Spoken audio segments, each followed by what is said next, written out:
their preparations for the Olympics and our oversight that will be taking place right after we resume. Distinguished Honorable Ashoba, Chairman, Committee on Sports, Federal House of Representatives, also other distinguished honorable members, we want to thank you for this opportunity to update you on our preparations as a country to participate in the 2020 Tokyo Olympics holding in Japan. The countdown began 1 year ago after the postponement, and as we speak today, we're barely 12 days plus to the opening of the Games, which opens on the 23rd of July.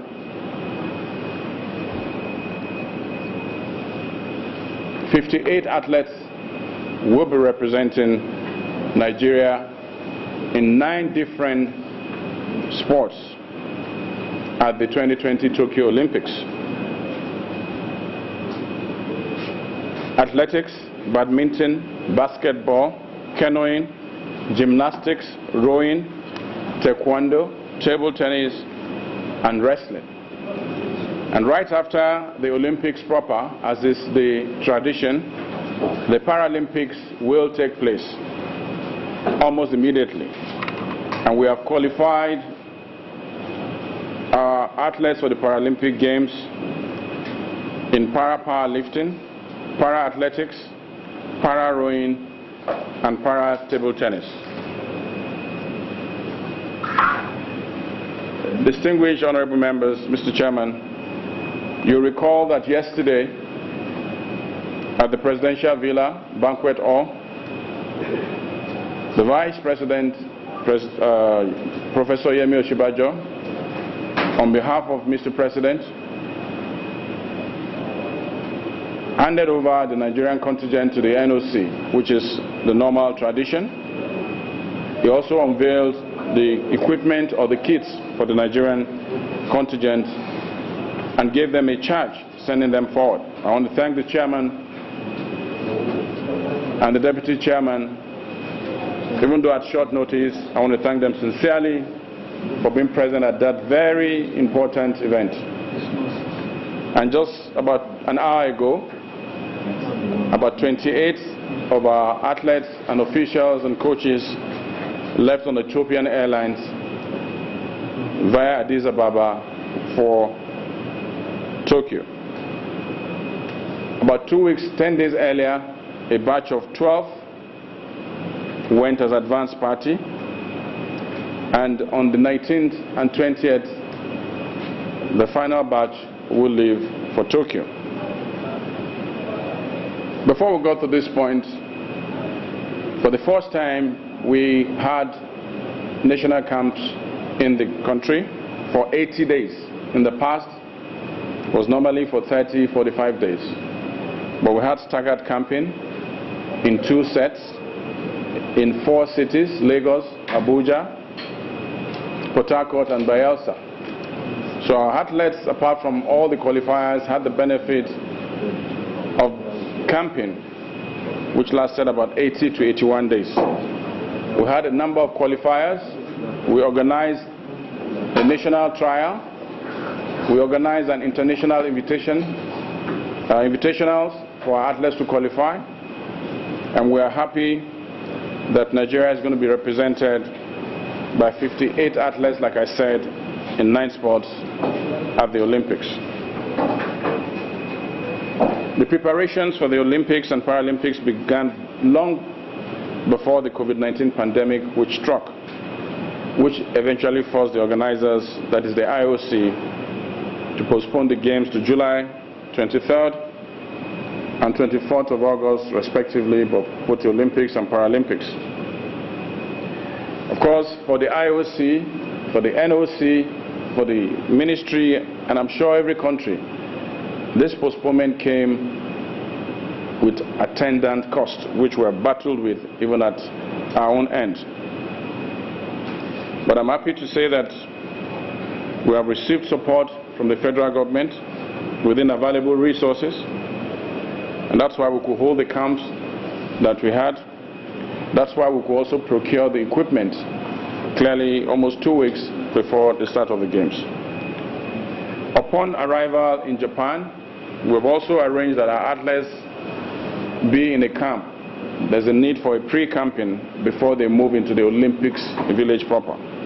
So as we speak, all Nigerian athletes, some are already there, will be camped at the Kazarizu camp for another 12 days or 2 weeks before they move into the Olympics camp.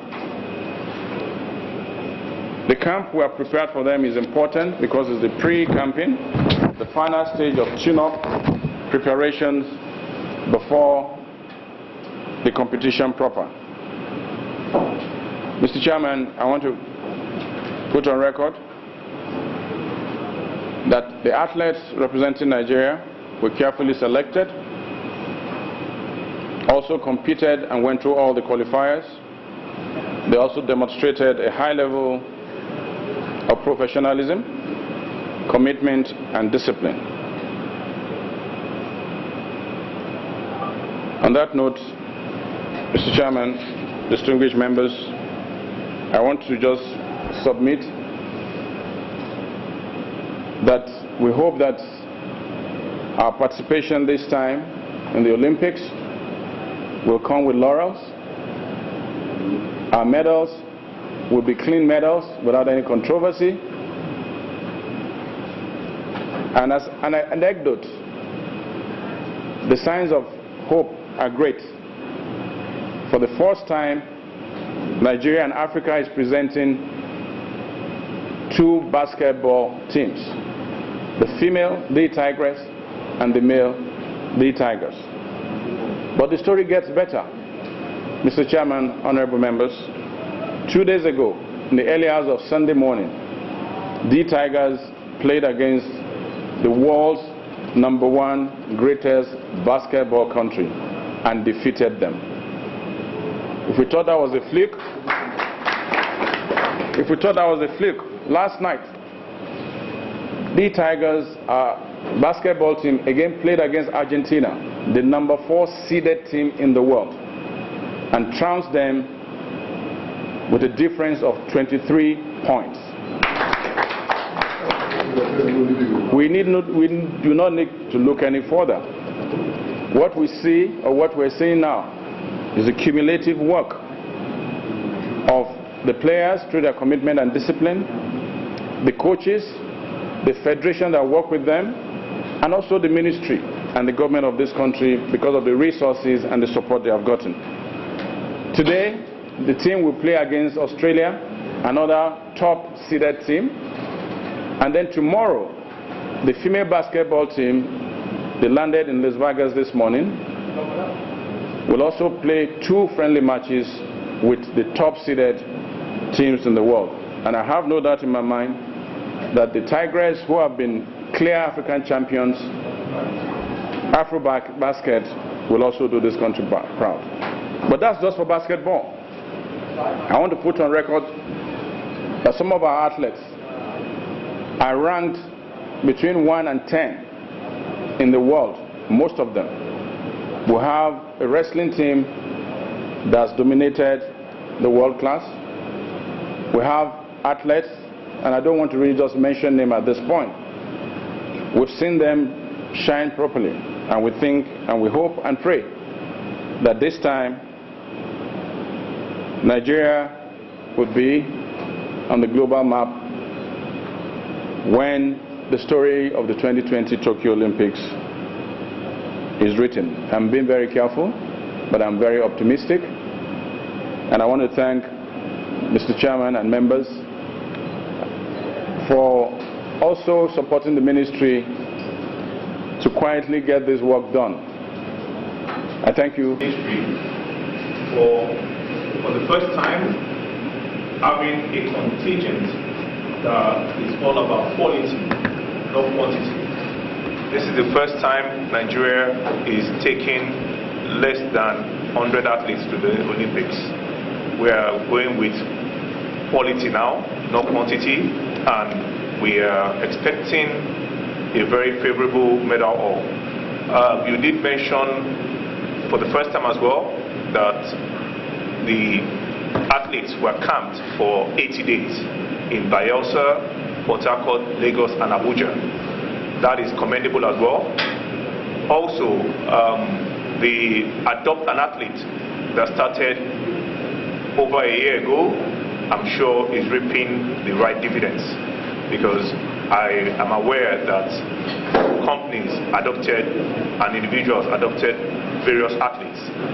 If I'm right, Alugin adopted the wrestler that we are expecting to give us our first gold medal in Tokyo. We are very optimistic, but we don't want to get carried away.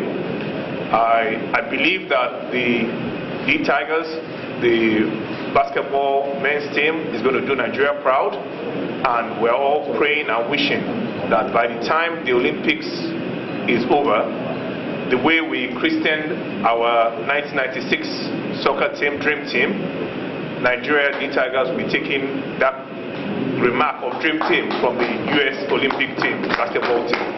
So we're expecting our team will now become the new Dream Team in basketball, men's basketball competition. Don't be mentioned about it.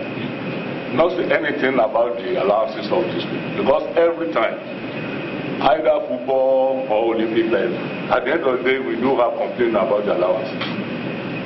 All preparation or the arrangement you have for this, so that at the end of the day, we not have an outing that will give us bad name. The second one is that I want you to emphasize, maybe I not get you right, your address. You may mention about free camping. I don't know what you mean about free camping. My name is Nebolis Anako, Permanent Secretary, and I'm happy to be here with the Honorable Minister to brief the committee. This engagement was earlier solicited for to be done last week, but we were not able, or rather the House, the committee asked us to do it this week, and today eventually it coincided with the service-wide meeting of permanent secretaries, and that's why I came in a bit late. I had to excuse myself to be able to join my Honorable Minister to brief the committee.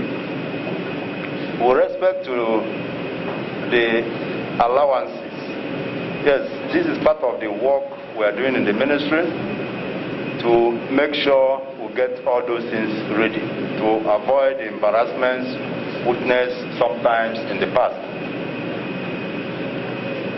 The advanced team for these games left last week. Another team left this morning. And while I'm still behind is to ensure that all those loose ends are tidied up. Actually, we have some constraints in funding from the Federal Ministry of Finance, but it's being sorted out. And we want to ensure that as our athletes are performing, they receive their allowance as at when due. So we are taking care of that. Thank you. I will try to respond to the second question on pre-camping. We've had two sets of camping. The first camping we've had that was staggered in two batches was the camping within the country, while we're going through the qualifiers or the qualifying series. The last one that I spoke to is the pre-camping, which almost every country has, where once you get to Tokyo, you want to camp your athletes somewhere with good sporting facilities.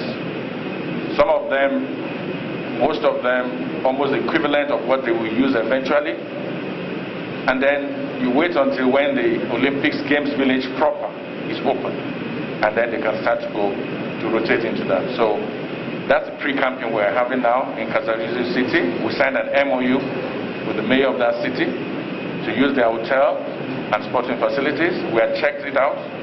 It was top class for almost all the 9 sports we're going to compete in. And we've had pictures and videos that has confirmed that. From the 19th of this month, our athletes will start rotating in batches from the pre-campaign side into the Olympics Games Village proper. And I think that it's important to say that this time around, we've never seen an Olympics like this. Very stringent. The playbook is tight. Every day, it's a new rule. On Thursday last week, spectators for the event were cancelled completely and totally. On Friday, the tickets we bought for the event, almost every country bought tickets. Very expensive tickets. Were also cancelled, and that the fund for the tickets will be returned. There's a link. If there is no spectators, you don't need a ticket to watch anything. Even as sports minister, I will not be allowed to go to the Games Village, all because of the COVID-19 protocols. I can watch them compete, but also because there will be no spectators, no tickets to watch. Visas are not being issued, because the visas are meant for people to come and watch. Visas have not been issued at all. So the team is lean, and I'm sure you'll be ready to, once you compete and you fail, you have 48 hours to get on the plane and leave the country. So this is an Olympic like no other. The conditions are stringent. The rules are being renewed day by day. We also know that 75% of Japanese, when they did an opinion survey, actually wanted the Olympics cancelled. But of course, we're seeing right now the triumph of the spirit of sports. That whatever happens, we can still go on and have this great sporting event. Thank you very much. Like the Honorable Minister explained, we did extended camping in Nigeria here, local camping in 4 cities. The reason for this, you know, most of last year there was lockdown, not just here, not all over the world, in many cities. And athletes, you need to practice, and it takes time for you to get to your peak, to be able to win podium performance, that's win a medal. So as we are camping, we are monitoring their performance, and we need to go into extended camping to make them very fit for purpose, to get to their peak. That's local camping here. Then in Japan,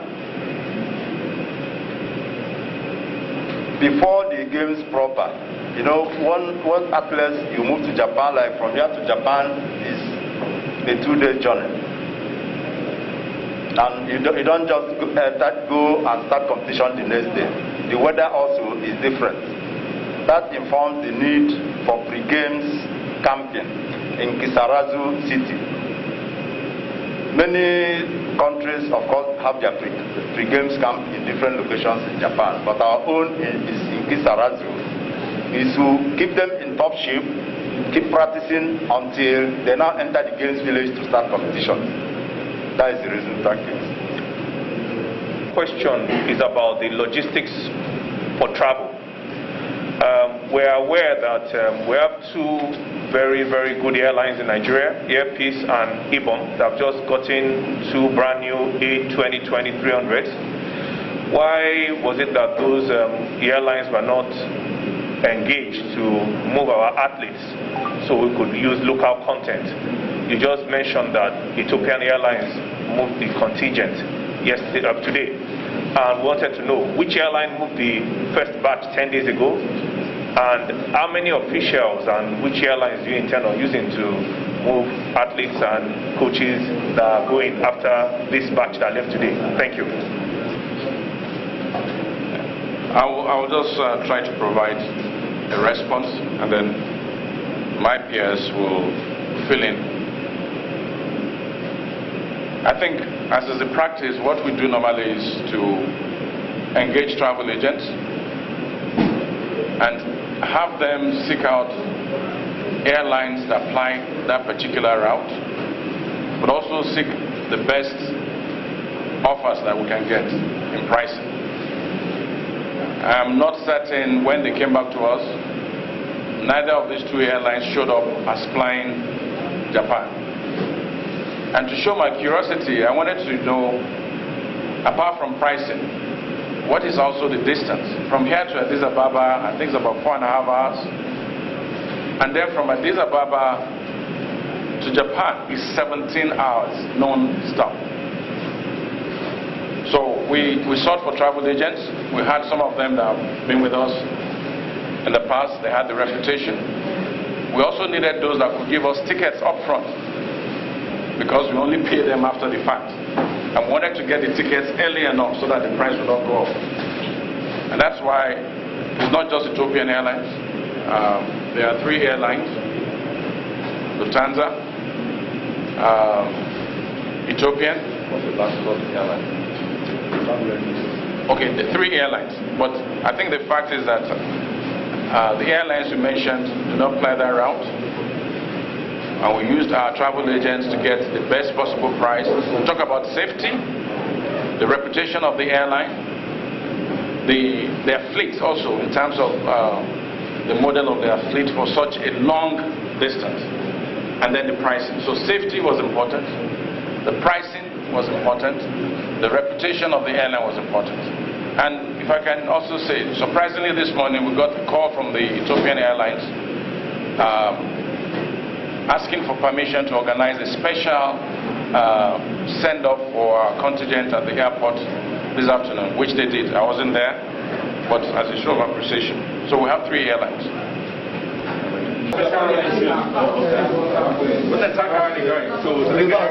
Is that it? No, that's the backpack. Give me this one, let me go.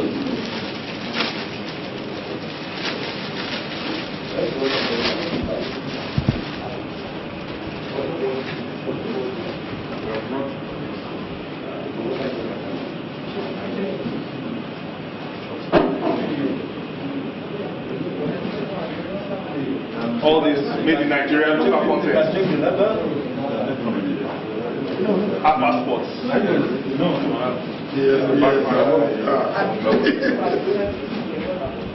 Where's the slipper? And then, they need to, when they get up, I'm sure you like this, it's very light. When they're going to come up here. So, a big round of applause to local content. Really appreciate the local content. My name is Olatui Olawale, a member of As Good As Good. Thank you very much, sir.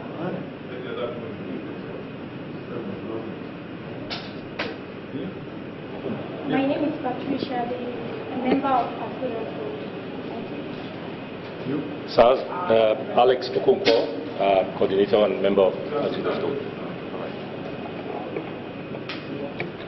My name is Bonfire Joe, coach from the Orlando team, 1996, winning Olympic gold.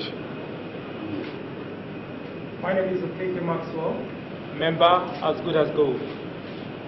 Yeah, my name is Friday Kuja, member As Good. Thank you, distinguished colleagues, and As Good As we had planned to receive you, and you were our primary guest today.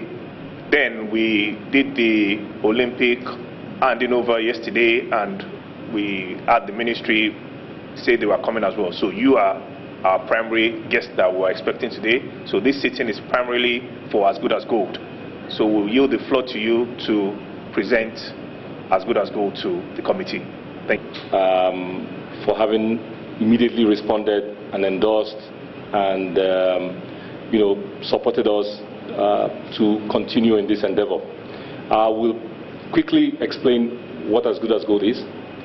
It's a committee of friends of Nigerian sports and football, guided by Bonfire Joe here present, but also Alhaji Sanitoro, and backed up by Honorable Minister Babatunde Fashola, SAN. The committee members you're seeing here are those who are actually working on ground to make things go on secretly. We're also in touch with the players of the Atlanta 96 adventure and some other dignitaries who are playing roles in terms of making things happen. We are particularly keen to make this happen because we are inspired by the idea that this this should happen now, at the time when we believe we should celebrate some of our heroes. And God so made it, they are all available. It is already itself a celebration.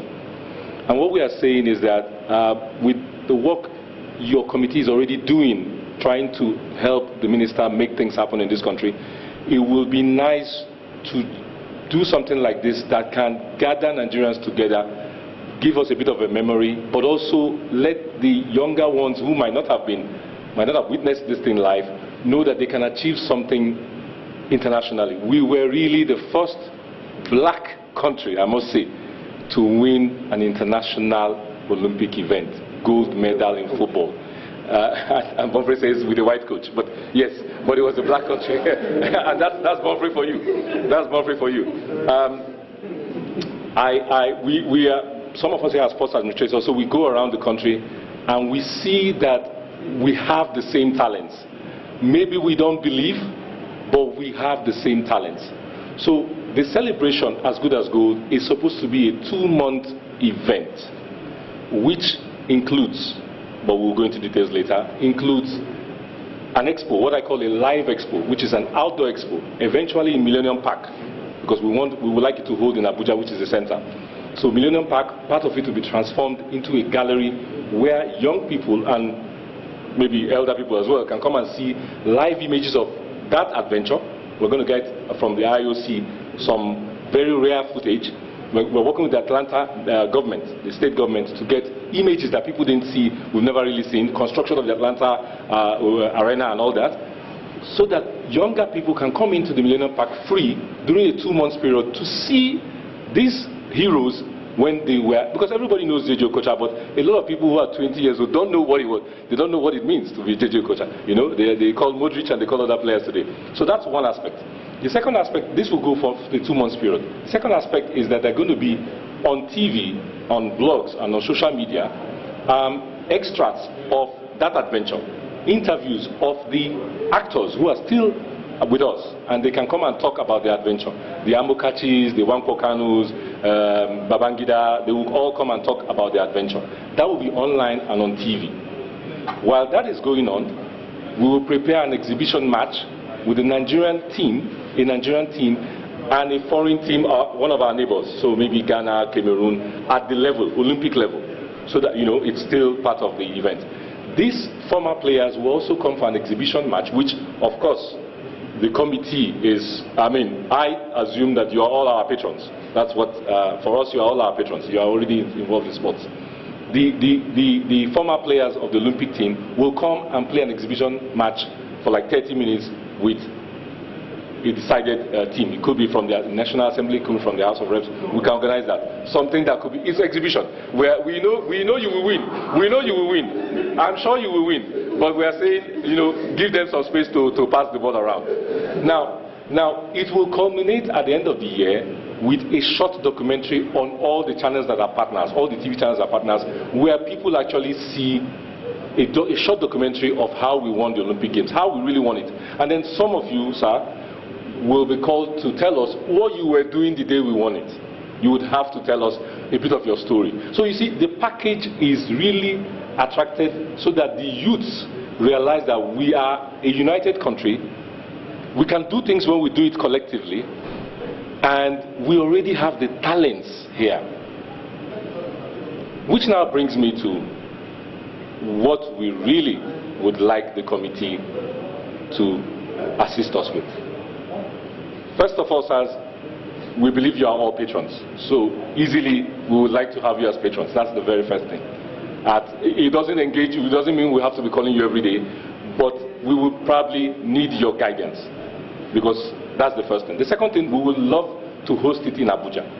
Very central location, people can come in, the dignitaries, most of them are already here, the football players, who can bring them in. We would like to do it in Abuja. And that will need your collaboration, so that we work with the FCT minister and then the ministry, and then we see how we can collaborate. The third thing is that, obviously, these things come with a bit of funding. We will go our way to make things happen, but any support that comes from your committee cannot be refused. It is all part of what will make it easier for us to get these things achieved, because we are also intending to bring a few people from outside to make it a big. It's a Nigerian party. I call it a Nigerian festival to celebrate our heroes. Still with us, all of them entirely. It is great. It is in itself a celebration. So without taking further time, we would like to, we're open to questions, and my colleagues are here as well. Bonfire Joe is here, so please. Thank you, sir. Thank you, as good as good. There's nothing more important than recognizing the achievements of our Olympic heroes, our Olympians, and people that have given their all for the nation. Be the people that were not our citizens that helped in achieving that miracle. A lot of us remember how we were already down 3-1 and felt we had lost that match. Then the miracle happened. Nobody that was old enough would ever forget that day. And all of us can remember our dear coach turning red when we were 3-1. But he changed back to his color when we got to 3-3. So we want to appreciate. You have the floor to reply. Let me finish. So now I want to make some recommendations. First of all, I'm sure you would probably, the organization would probably do a night, like a gala night, where people can donate to the cause.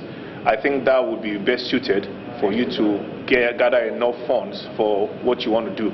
And then another suggestion I would like to make is, there are behind the scene footages that you should get for that match, the 4-3 match. You should get those behind the scenes where our coach was telling the boys that they could still make it in his rightful complexion, and then before we got to 4-3, and then we started celebrating.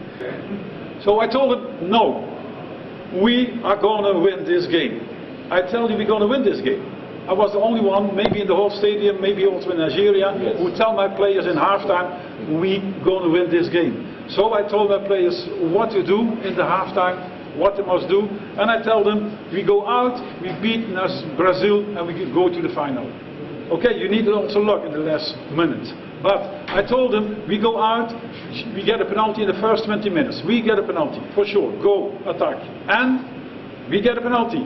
I told them in halftime, JJ, you take him, it's 3-2, we take a little bit rest, and then in the last 20 minutes, we go all for nothing. Yeah, but we get the penalty, and JJ shoots, he missed. So we have to start all over again. Yeah? Lucky I changed America with Victor Peba. Victor Peba gave 3-2, and that gave us the push mentally to go on. And we saw also that Brazil was dead, empty. They were empty, dead. So in the last second from the time Kanu scored a 3-3, extra time. But we all know that Brazil was dead. There was no gasoline anymore in the body. And we had a lot of physical training done 3 weeks before this tournament. Yeah, and we done it. And finally we scored the 4-3. Then I went to the people from the FIFA. Hey, who is playing now the final? Brazil or Nigeria? Yeah, and they say, okay coach, you're lucky. We won. Without luck, you cannot live tomorrow. That was my reply. But it was a very good game, and I know for sure in Nigeria, in the stadium, all Nigerian people, they were thinking after 3-1, Nigeria is out. And they changed Ronaldo after the 3-1. Brazil changed Ronaldo, the strong striker, because they thinking the game is finished. The game is finished with 3-1. And then Victor gave us the push, and finally we win. And you made history. Yeah, we made it. Thanks. So we'll leave the floor to the members to ask their questions now. Please, members. You have any questions? I want to thank you for during the course of the competition. I'll tell you that day we almost dead in worry. I'm a worry man. And we almost dead. In fact, we are calling for your head. If it were possible for us to break your head through the screen, we would have done it. But As God will make it for us, He made us to succeed. Congratulations once again. Though it's belated, I'll still congratulate. Anytime I see you, I always congratulate you because you made us proud. Not only Nigeria, Africa as a whole. Thank you very much. Thanks for coming. I can assure As Good As Gold that this is a very good initiative, and the Committee on Sports Development, Federal House of Representatives, is solidly behind you. Any support we can give you in our power, we surely would. And I'm sure members will be attending your match. But on the members playing the Olympic Eagles, I think we'll pass on that because we're talking about people that have gotten an Olympic medal. So we'll look for another team. Probably one of our local content teams, Eyimba, to play them. But we'll be looking forward to that match. Yes. Thank you very much. Yes. Thank you.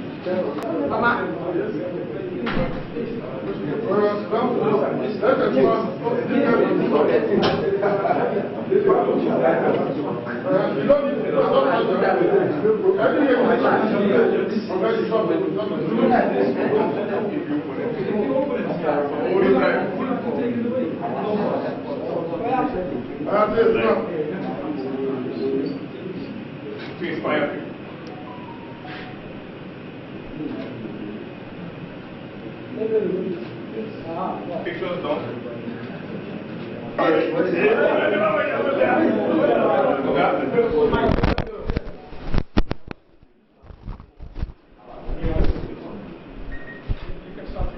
We're having a contingent that is less than 100 athletes. We're looking at quality now, not quantity. I'm sure the 58 athletes will do Nigeria proud. We have seen what the D-Tigers, the men's basketball team, is doing presently. And as I rightfully said in there, we had a dream team in 1996 that brought gold for us, the football team. I expect that by the end of this Olympics, we will take that name, dream team, from the US team, and it will be given to the D-Tigers, and they will be christened the new dream team of the Olympics.